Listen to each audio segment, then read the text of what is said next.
어려운 그림이긴 하지만 그만큼 재미있습니다.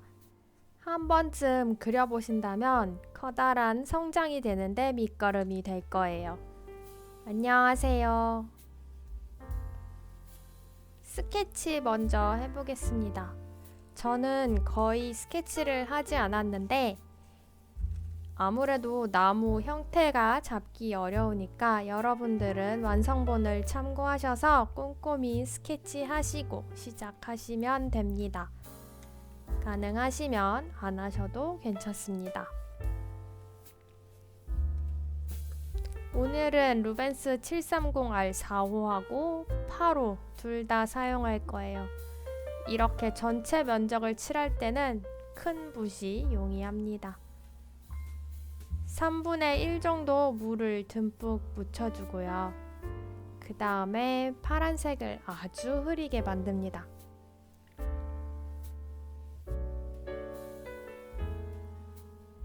그리고 붓을 돌려가면서 흐리게 칠해주면 자연스럽게 얼룩덜룩하게 칠해져요. 나머지 3분의 1도 칠해주고 그 다음 이번에는 조금 더 진하게 수평선 쪽을 잡아줍니다. 나머지는 물만 묻혀서 풀어주세요.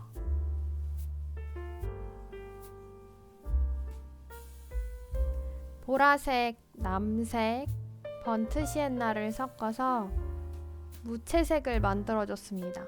회색에 가까운 색이에요.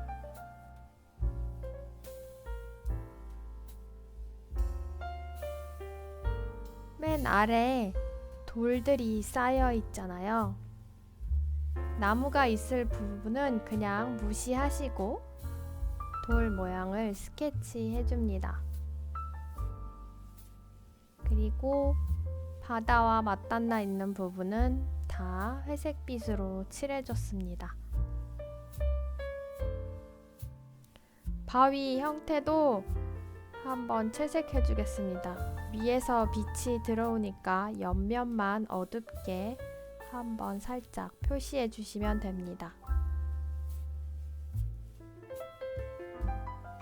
이제 주제가 되는 나무를 그려보겠습니다.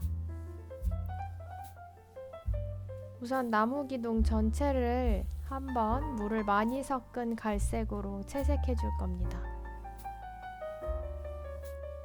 물도 많이 섞고 물감도 많이 섞어서 축축하게 그려주세요.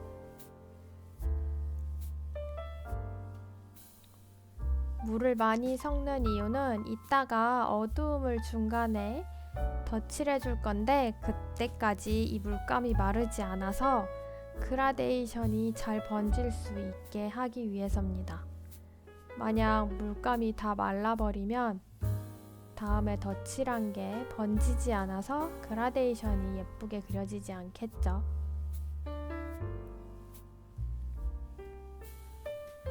나뭇가지를 그릴 때는 절대 곧게 그리지 마세요. 조금씩은 삐뚤빼뚤해야 자연스럽습니다.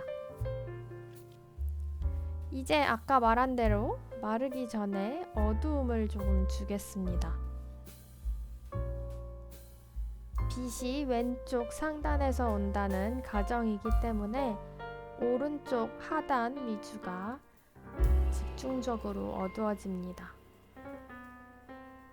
이때 유의하셔야 될 거는 기둥의 모든 부분이 다 어둡게 채색하지 마시고 부분적으로 마치 나무 껍질에 나무 기둥 표면이 울퉁불퉁하게 보이는 것처럼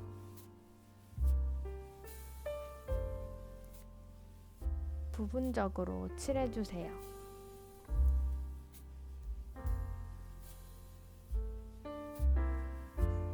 처음에는 단순하게 그렸던 나뭇가지에 이렇게 가지를 덧붙여 줍니다.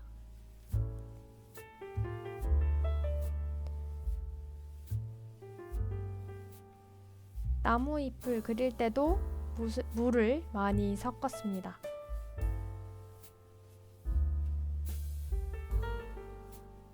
붓을 처음부터 꾹 눌러서 이 붓터치 모양이 너무 뾰족하게 그려지지 않도록 마치 나뭇잎처럼 둥글둥글하게 그려지게 터치를 찍어주세요. 한 색깔만 사용하지 마시고 우리가 섞었던 황토색, 올리브색, 셉그린색 이 세 가지의 비율을 조금씩 바꾸면서 색 변화를 주시면 좋겠습니다.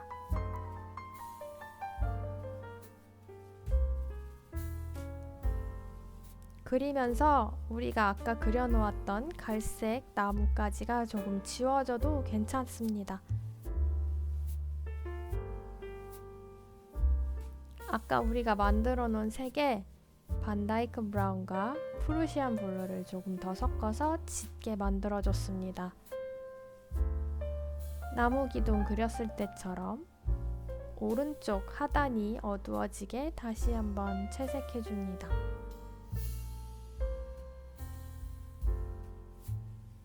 나뭇가지에 가까울수록은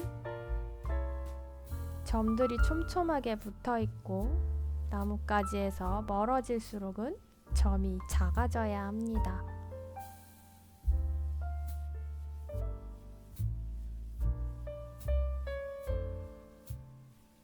이렇게 붓을 톡톡 쳐서 물을 튀기게 하면 좀 더 작은 이파리를 편하게 그릴 수 있습니다.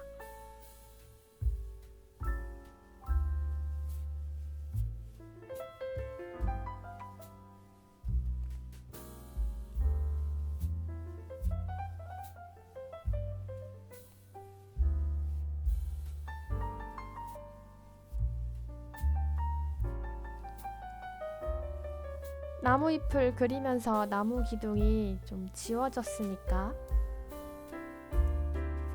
나무 가지를 다시 그리도록 하겠습니다.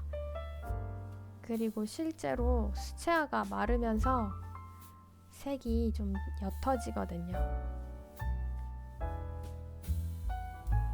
이제 우리가 그려놓았던 초록색 잎 사이사이 빈 공간에 나무 가지들을 그려줍니다. 그리고 그려놓았던 나무 기둥도 조금 더 어둡게 잡아줍니다.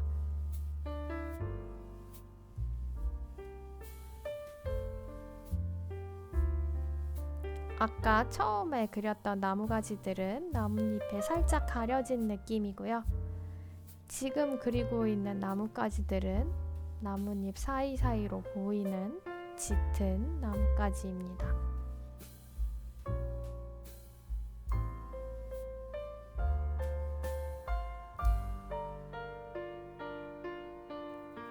얇은 선으로 숨을 참고 붓이 흔들리지 않게 똑바로 얇게 그려주시면 좋습니다.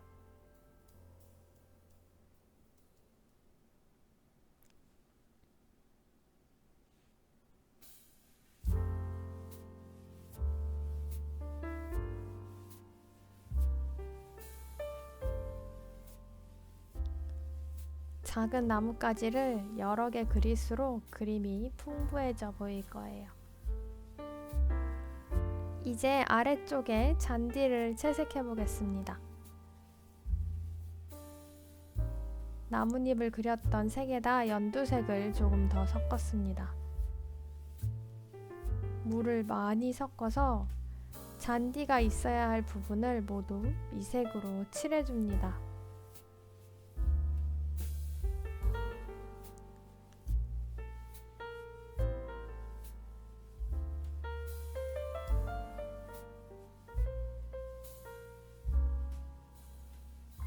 어느 한 부분이 먼저 물이 마르지 않도록 물을 많이 써서 전체가 오랫동안 촉촉한 상태가 유지되게 해주세요.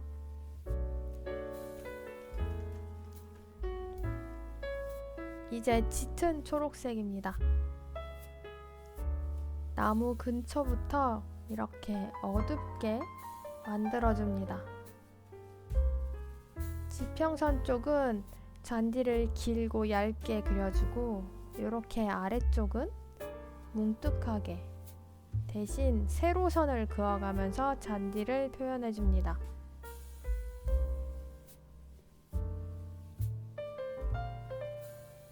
얘네들이 잔디같이 보이려면 제일 중요한 건 이렇게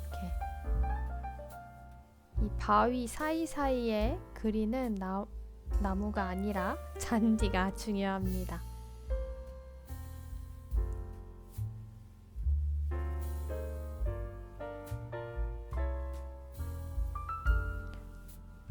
잔디 선을 그을 때 절대 어떠한 선 하나도 일정하게 규칙적으로 그어지면 안 됩니다.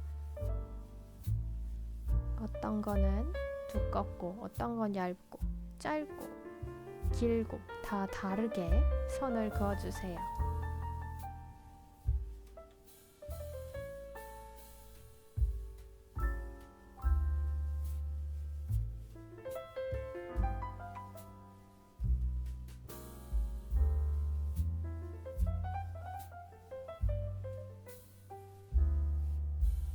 잔디를 아주 불규칙적으로 그리는 게 중요합니다.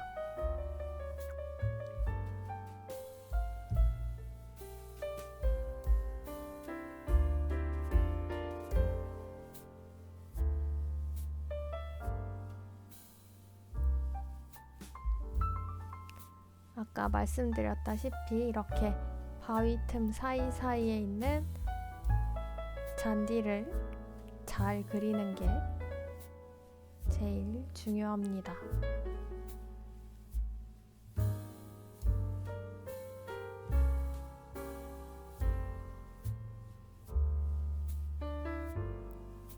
아래쪽도 조금 더 연두색을 더 칠할게요. 잔디밭이 좀 좁게 그려졌던 것 같았었거든요.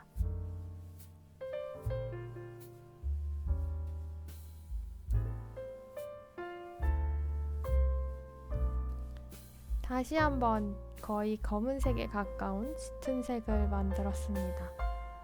물을 좀 많이 섞어서 바위에 어두움을 주도록 하겠습니다. 옆면만 한 번 더 칠해주시면 됩니다.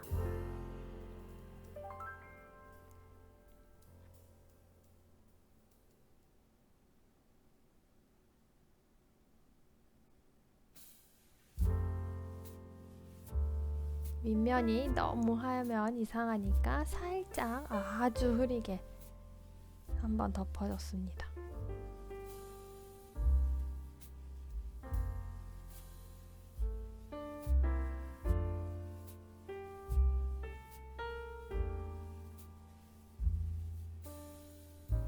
나중에 한번 바위를 자연스럽게 그리는 법을 짧게 영상을 가져오도록 하겠습니다.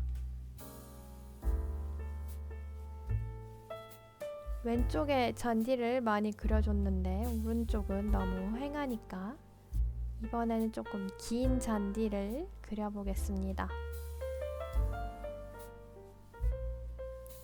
뭔가를 너무 특정하게 잘 묘사하려고 한다기보단 수채화 붓터치를 세로선을 많이 긋는다거나 아니면 이렇게 바위 틈, 즉 잔디의 형태가 잘 보이는 곳을 더 잘 드러나게 묘사해 주시는 것, 그런 게 중요합니다. 지금 지평선 끝에 잔디가 많이 그려져 있는 이유가 그겁니다.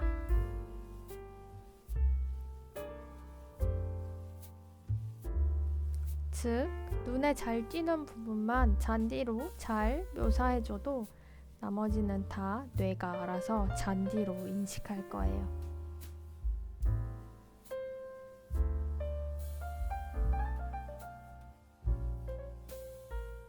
조금은 어렵지만 분명 큰 도약을 하는 발판이 될 겁니다. 도움이 되셨다면 구독과 좋아요 잊지 말아주세요. 감사합니다.